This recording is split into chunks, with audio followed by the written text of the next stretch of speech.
ಪ್ರಿಯ ವೀಕ್ಷಕರೇ ನಮಸ್ಕಾರ.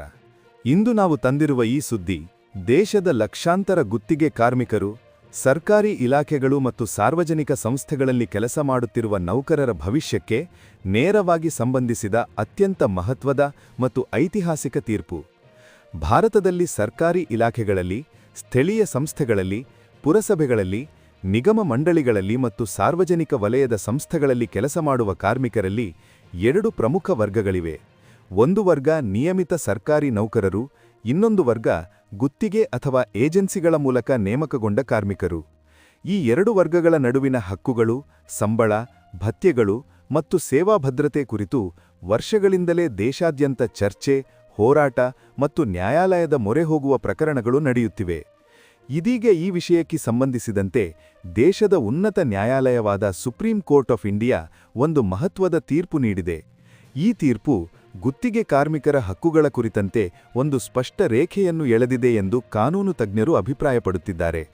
Supreme court ತನ್ನ ತೀರ್ಪಿನಲ್ಲಿ ಏಜೆನ್ಸಿಗಳ ಮೂಲಕ ಅಥವಾ ಗುತ್ತಿಗೆದಾರರ ಮೂಲಕ ನೇಮಕಗೊಂಡ ಗುತ್ತಿಗೆ ನೌಕರರು ಸರ್ಕಾರಿ ಇಲಾಖೆಗಳು ಅಥವಾ ಸರ್ಕಾರಿ ಸಂಸ್ಥೆಗಳಲ್ಲಿ ಕಾರ್ಯನಿರ್ವಹಿಸುತ್ತಿರುವ ನಿಯಮಿತ ಉದ್ಯೋಗಿಗಳೊಂದಿಗೆ ಸಮಾನ ಹಕ್ಕುಗಳನ್ನು ಪಡೆಯಲು ಸಾಧ್ಯವಿಲ್ಲ ಎಂದು ಸ್ಪಷ್ಟವಾಗಿ ಹೇಳಿದೆ.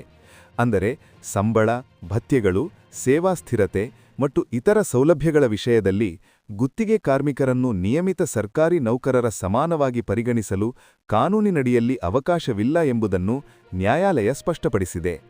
ಈ ಮಹತ್ವದ ತೀರ್ಪು ನ್ಯಾಯಮೂರ್ತಿಗಳಾದ ಹಸನುದ್ದೀನ್ ಅಮಾನುಲ್ಲಾ ಮತ್ತು ವಿಪುಲ್ ಎಂ ಪಾಂಚೋಲಿ ಅವರನ್ನೊಳಗೊಂಡ ಪೀಠದಿಂದ ಹೊರಬಂದಿದೆ.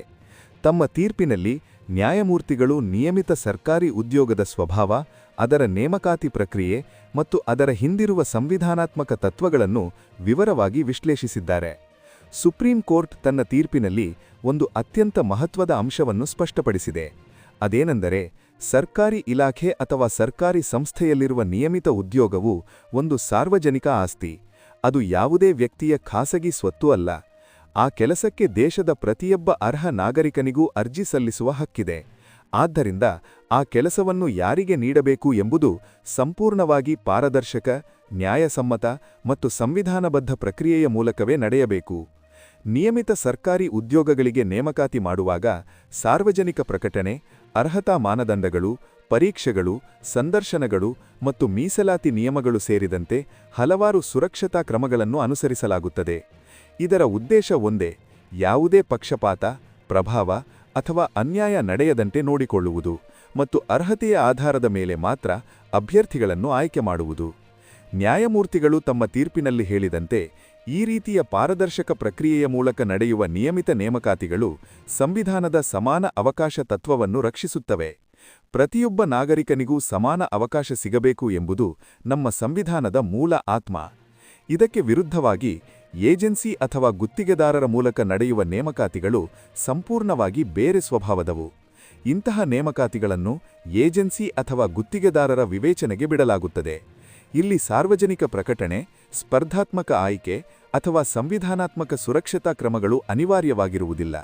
ಈ ಕಾರಣದಿಂದಲೇ ಕಾನೂನಿನ ದೃಷ್ಟಿಯಲ್ಲಿ ನಿಯಮಿತ ನೌಕರರು ಮತ್ತು ಗುತ್ತಿಗೆ ನೌಕರರು ಎರಡು ಸಂಪೂರ್ಣ ವಿಭಿನ್ನ ವರ್ಗಗಳಾಗಿದ್ದಾರೆ ಎಂದು ಸುಪ್ರೀಂ ಕೋರ್ಟ್ ಅಭಿಪ್ರಾಯಪಟ್ಟಿದೆ. ನ್ಯಾಯಾಲಯದ ಅಭಿಪ್ರಾಯದಂತೆ ಈ ಎರಡು ವರ್ಗಗಳನ್ನು ಕಾನೂನಿನಲ್ಲಿ ಸಂಪೂರ್ಣವಾಗಿ ಪ್ರತ್ಯೇಕವಾಗಿ ನೋಡಬೇಕಾಗಿದೆ. ಗುತ್ತಿಗೆ ಕಾರ್ಮಿಕರು ಸರ್ಕಾರಿ ಸಂಸ್ಥೆಯಲ್ಲಿ ಕೆಲಸ ಮಾಡುತ್ತಿದ್ದಾರೆ ಎಂಬ ಕಾರಣಕ್ಕೆ ಅವರಿಗೆ ನಿಯಮಿತ ನೌಕರರ ಎಲ್ಲಾ ಹಕ್ಕುಗಳು ಸ್ವತಃವಾಗಿ ದೊರಕಬೇಕು ಎಂಬ ವಾದವನ್ನು ನ್ಯಾಯಾಲಯ ಒಪ್ಪಲಿಲ್ಲ. ಈ ತೀರ್ಪಿನ ಹಿನ್ನೆಲೆಯನ್ನು ತಿಳಿದುಕೊಳ್ಳುವುದು ಬಹಳ ಮುಖ್ಯ. ಈ ಪ್ರಕರಣದ ಮೂಲ ಆಂಧ್ರಪ್ರದೇಶ ರಾಜ್ಯಕ್ಕೆ ಸಂಬಂಧಿಸಿದೆ.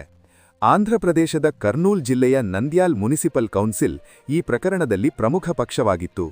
ಈ ಪುರಸಭೆ ಸುಪ್ರೀಂ ಕೋರ್ಟ್ನಲ್ಲಿ ಮೇಲ್ಮನವಿ ಸಲ್ಲಿಸಿತ್ತು. ಈ ಮೇಲ್ಮನವಿ 2018ರಲ್ಲಿ ಆಂಧ್ರಪ್ರದೇಶ ಹೈಕೋರ್ಟ್ ನೀಡಿದ್ದ ತೀರ್ಪನ್ನು ಪ್ರಶ್ನಿಸಿತ್ತು. ಆಂಧ್ರಪ್ರದೇಶ ಹೈಕೋರ್ಟ್ ತನ್ನ ತೀರ್ಪಿನಲ್ಲಿ ಪುರಸಭೆಯ ನಿಗಮದಲ್ಲಿ ಮೂರನೇ ವ್ಯಕ್ತಿಯಾದ ಗುತ್ತಿಗೆದಾರರ ಮೂಲಕ ನೇಮಕಗೊಂಡ ಗುತ್ತಿಗೆ ಕಾರ್ಮಿಕರಿಗೆ ನಿಯಮಿತ ಉದ್ಯೋಗಿಗಳಂತೆಯೇ ಸಂಬಳ ಮತ್ತು ಭತ್ಯೆ ಪ್ರಯೋಜನಗಳನ್ನು ನೀಡಬೇಕು ಎಂದು ಆದೇಶಿಸಿತ್ತು. ಆ ಹೈಕೋರ್ಟ್ ತೀರ್ಪಿನಂತೆ ಗುತ್ತಿಗೆ ಕಾರ್ಮಿಕರು ಮಾಡುವ ಕೆಲಸ ಮತ್ತು ನಿಯಮಿತ ನೌಕರರು ಮಾಡುವ ಕೆಲಸದಲ್ಲಿ ಯಾವುದೇ ವ್ಯತ್ಯಾಸವಿಲ್ಲ ಎಂಬ ಕಾರಣವನ್ನು ಮುಂದಿಟ್ಟು ಸಮಾನ ಕೆಲಸಕ್ಕೆ ಸಮಾನ ಸಂಬಳ ನೀಡಬೇಕು ಎಂಬ ತತ್ವವನ್ನು ಅನ್ವಯಿಸಲಾಗಿತ್ತು.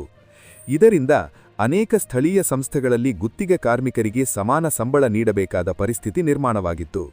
ಆದರೆ ಈ ಹೈಕೋರ್ಟ್ ತೀರ್ಪನ್ನು ನಂದ್ಯಾಲ್ ಮುನಿಸಿಪಲ್ ಕೌನ್ಸಿಲ್ ಸುಪ್ರೀಂ ಕೋರ್ಟ್ನಲ್ಲಿ ಪ್ರಶ್ನಿಸಿತ್ತು. ಈ ಪ್ರಕರಣದಲ್ಲಿ ಗುತ್ತಿಗೆದಾರರು ಆಗಾಗ್ಗೆ ಬದಲಾಗುತ್ತಿದ್ದರೂ ಅದೇ ಗುತ್ತಿಗೆದಾರರ ಮೂಲಕ ನೇಮಕಗೊಂಡ ನೈರ್ಮಲ್ಯ ಕಾರ್ಮಿಕರು ನಿರಂತರವಾಗಿ ಕೆಲಸ ಮಾಡುತ್ತಿದ್ದರು. ಈ ಕಾರ್ಮಿಕರು ತಮಗೆ ನಿಯಮಿತ ನೌಕರರಂತೆ ಹಕ್ಕುಗಳು ಸಿಗಬೇಕು ಎಂದು ವಾದಿಸಿದ್ದರು. ಈ ಎಲ್ಲ ಅಂಶಗಳನ್ನು ಪರಿಶೀಲಿಸಿ ಸುಪ್ರೀಂ ಕೋರ್ಟ್ ಆಂಧ್ರಪ್ರದೇಶ ಹೈಕೋರ್ಟ್ ನೀಡಿದ್ದ 2018ರ ತೀರ್ಪನ್ನು ರದ್ದುಪಡಿಸಿದೆ. ಸುಪ್ರೀಂ ಕೋರ್ಟ್ ತನ್ನ ತೀರ್ಪಿನಲ್ಲಿ ನಿಯಮಿತ ಮತ್ತು ಗುತ್ತಿಗೆ ನೌಕರರ ನಡುವೆ ಯಾವುದೇ ವ್ಯತ್ಯಾಸವಿಲ್ಲ ಎಂದು ಒಪ್ಪಿಕೊಂಡರೆ, ವಿಭಿನ್ನ ನೇಮಕಾತಿ ವಿಧಾನಗಳಾದ ಶಾಶ್ವತ, ಗುತ್ತಿಗೆ ಮತ್ತು ತಾತ್ಕಾಲಿಕ ನೇಮಕಾತಿಗಳ ಮೂಲಭೂತ ಆಧಾರವೇ ತನ್ನ ಪಾವಿತ್ರ್ಯವನ್ನು ಕಳೆದುಕೊಳ್ಳುತ್ತದೆ ಎಂದು ಸ್ಪಷ್ಟವಾಗಿ ಹೇಳಿದೆ. ನ್ಯಾಯಾಲಯದ ಪ್ರಕಾರ ಈ ಎರಡು ವರ್ಗಗಳನ್ನು ಕಾನೂನಿನಲ್ಲಿ ಸಂಪೂರ್ಣವಾಗಿ ಪ್ರತ್ಯೇಕವಾಗಿ ನೋಡಬೇಕಾಗಿದೆ. ಗುತ್ತಿಗೆ ಕಾರ್ಮಿಕರು ಸರ್ಕಾರಿ ಸಂಸ್ಥೆಯಲ್ಲಿ ಕೆಲಸ ಮಾಡುತ್ತಿದ್ದಾರೆ ಎಂಬ ಕಾರಣಕ್ಕೆ ಅವರಿಗೆ ನಿಯಮಿತ ನೌಕರರ ಎಲ್ಲಾ ಹಕ್ಕುಗಳು ಸ್ವತಃವಾಗಿ ದೊರಕಬೇಕು ಎಂಬ ವಾದವನ್ನು ನ್ಯಾಯಾಲಯ ಒಪ್ಪಲಿಲ್ಲ. ಇಲ್ಲಿಯೇ ಮತ್ತೊಂದು ಮಹತ್ವದ ವಿಚಾರವನ್ನು ನ್ಯಾಯಾಲಯ ಪ್ರಸ್ತಾಪಿಸಿದೆ. ರಾಜ್ಯ ಪ್ರಾಧಿಕಾರದ ಅಡಿಯಲ್ಲಿರುವ ಕೆಲಸಗಳು ಸಾರ್ವಜನಿಕ ಆಸ್ತಿ. ಅವುಗಳನ್ನು ಕೇವಲ ಕೆಲವಿಷ್ಟು ವ್ಯಕ್ತಿಗಳಿಗೆ ಮಾತ್ರ ನೀಡುವುದು ಅಥವಾ ಹಿಂಬಾಗಿಲ ಮೂಲಕ ನಿಯಮಿತಗೊಳಿಸುವುದು ಕಾನೂನಿನಡಿಯಲ್ಲಿ ಅನುಮತಿಸಲ್ಪಟ್ಟಿಲ್ಲ. ಪ್ರತಿಯೊಬ್ಬ ಅರ್ಹ ನಾಗರಿಕನಿಗೂ ಆ ಕೆಲಸಕ್ಕೆ ಅರ್ಜಿ ಸಲ್ಲಿಸುವ ಹಕ್ಕಿರುವುದರಿಂದ ನಿಯಮಿತ ಉದ್ಯೋಗದ ಬಾಗಿಲು ಎಲ್ಲರಿಗೂ ಸಮಾನವಾಗಿ ತೆರೆದಿರಬೇಕು. ಸುಪ್ರೀಂ ಕೋರ್ಟ್ ತನ್ನ ತೀರ್ಪಿನಲ್ಲಿ ಸ್ಪಷ್ಟಪಡಿಸಿರುವುದೇನೆಂದರೆ, ನಿಯಮಿತ ನೇಮಕಾತಿಗಳಲ್ಲಿ ಯಾವುದೇ ಪಕ್ಷಪಾತ, ಕುಟುಂಬ ಪಕ್ಷಪಾತ ಅಥವಾ ಇತರ ಬಾಹ್ಯ ಪರಿಗಣನೆಗಳು ಇರಬಾರದು. ಜನರನ್ನು ಕೇವಲ ಅರ್ಹತೆ ಮತ್ತು ಯೋಗ್ಯತೆಯ ಆಧಾರದ ಮೇಲೆ ಮಾತ್ರ ನೇಮಕ ಮಾಡಬೇಕು. ಈ ತತ್ವವನ್ನು ರಕ್ಷಿಸುವುದಕ್ಕಾಗಿ ಕಾನೂನಿಗೆ ತಿಳಿದಿರುವ ಸಂಪೂರ್ಣ ಪಾರದರ್ಶಕ ಪ್ರಕ್ರಿಯೆಯನ್ನು ಅನುಸರಿಸಲಾಗುತ್ತದೆ. ಈ ತೀರ್ಪು ಗುತ್ತಿಗೆ ಕಾರ್ಮಿಕರಲ್ಲಿ ನಿರಾಸೆಯನ್ನು ಉಂಟುಮಾಡಬಹುದು ಎಂಬ ಅಭಿಪ್ರಾಯವೂ ಕೇಳಿಬರುತ್ತಿದೆ. ಕಾರಣ, ಹಲವು ವರ್ಷಗಳಿಂದ ಒಂದೇ ಸ್ಥಳದಲ್ಲಿ ಕೆಲಸ ಮಾಡುತ್ತಿರುವ ಗುತ್ತಿಗೆ ಕಾರ್ಮಿಕರು ತಾವು ಮಾಡುವ ಕೆಲಸ ನಿಯಮಿತ ನೌಕರರ ಕೆಲಸಕ್ಕೆ ಸಮಾನವಿದೆ ಎಂದು ಭಾವಿಸಿದ್ದರು. ಅವರಿಗೆ ಸಂಬಳ ಮತ್ತು ಸೇವಾ ಭದ್ರತೆಯಲ್ಲಿ ಸಮಾನತೆ ಸಿಗಬೇಕು ಎಂಬ ನಿರೀಕ್ಷೆಯೂ ಇತ್ತು. ಆದರೆ ಸುಪ್ರೀಂ ಕೋರ್ಟ್ ಈ ತೀರ್ಪಿನ ಮೂಲಕ ಒಂದು ಸ್ಪಷ್ಟ ಸಂದೇಶವನ್ನು ನೀಡಿದೆ. ಕಾನೂನಿನ ದೃಷ್ಟಿಯಲ್ಲಿ ಕೆಲಸದ ಸ್ವಭಾವ ಮಾತ್ರವಲ್ಲ, ನೇಮಕಾತಿಯ ವಿಧಾನವೂ ಅತ್ಯಂತ ಮುಖ್ಯ. ನೇಮಕಾತಿಯ ವಿಧಾನವೇ ಹಕ್ಕುಗಳು ಮತ್ತು ಸೌಲಭ್ಯಗಳನ್ನು ನಿರ್ಧರಿಸುತ್ತದೆ ಎಂಬುದನ್ನು ನ್ಯಾಯಾಲಯ ಪುನರುಚ್ಚರಿಸಿದೆ. ಇದೀಗ ಒಂದು ಕಲ್ಪಿತ ಉದಾಹರಣೆಯನ್ನು ಗಮನಿಸೋಣ. ಒಂದು ಪುರಸಭೆಯಲ್ಲಿ ನೈರ್ಮಲ್ಯ ಕೆಲಸ ಮಾಡುವ ಇಬ್ಬರು ವ್ಯಕ್ತಿಗಳಿದ್ದಾರೆ ಎಂದು ಊಹಿಸೋಣ. ಒಬ್ಬರು ನಿಯಮಿತವಾಗಿ ಪರೀಕ್ಷೆ ಬರೆದು ಆಯ್ಕೆಯಾಗಿ ಸರ್ಕಾರಿ ನೌಕರರಾಗಿ ನೇಮಕಗೊಂಡಿದ್ದಾರೆ, ಮತ್ತೊಬ್ಬರು ಗುತ್ತಿಗೆದಾರರ ಮೂಲಕ ಕೆಲಸಕ್ಕೆ ಬಂದಿದ್ದಾರೆ. ಇಬ್ಬರೂ ಒಂದೇ ಕೆಲಸ ಮಾಡುತ್ತಿದ್ದರೂ ಕಾನೂನಿನ ದೃಷ್ಟಿಯಲ್ಲಿ ಅವರ ಹಕ್ಕುಗಳು ಒಂದೇ ಆಗಲು ಸಾಧ್ಯವಿಲ್ಲ ಎಂದು ಈ ತೀರ್ಪು ಹೇಳುತ್ತದೆ. ಕಾರಣ, ಮೊದಲ ವ್ಯಕ್ತಿಯ ನೇಮಕಾತಿ ಸಾರ್ವಜನಿಕ, ಪಾರದರ್ಶಕ ಮತ್ತು ಸಂವಿಧಾನಬದ್ಧ ಪ್ರಕ್ರಿಯೆ. ಎರಡನೇ ವ್ಯಕ್ತಿಯ ನೇಮಕಾತಿ ಗುತ್ತಿಗೆದಾರರ ವಿವೇಚನೆಯ ಮೇಲೆ ಅವಲಂಬಿಸಿದೆ.